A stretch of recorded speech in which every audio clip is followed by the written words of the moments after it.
Hello guys, मैं संदीप आप सबका स्वागत करता हूँ जेआर ट्यूटोरियल्स में। जैसे कि आप अब तक राहुल सर को इस चैनल पे देखते आ रहे हो, जो कि आपको सेकेंडरी एंड हाई स्कूल के लेक्चर्स लेते हैं। उसी तरीके से आज से मैं आपको कुछ current affairs and Indian economy से जुड़े अफेयर्स के बारे में बताऊँगा।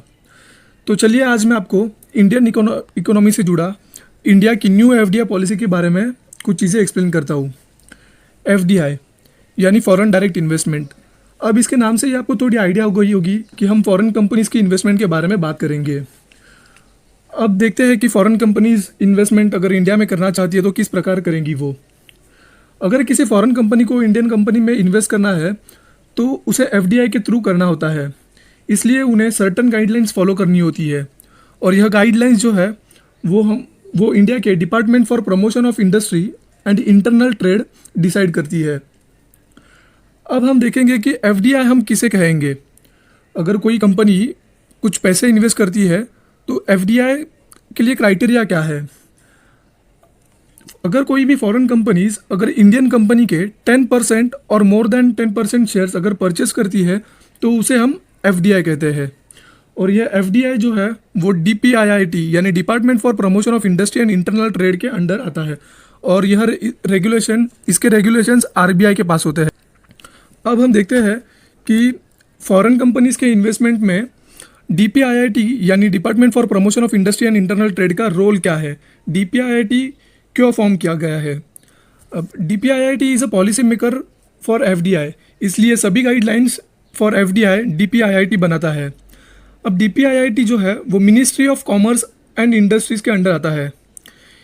डीपीआईआईटी का रोल इंडिया में इंडस्ट्रीज़ की ग्रोथ करना है as per the priorities and social economic objective of India.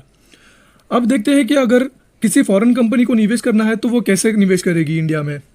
तो डीपीआईआईटी ने फॉरेन कंपनीज के लिए कुछ दो मोड्स डिराइव किए हैं।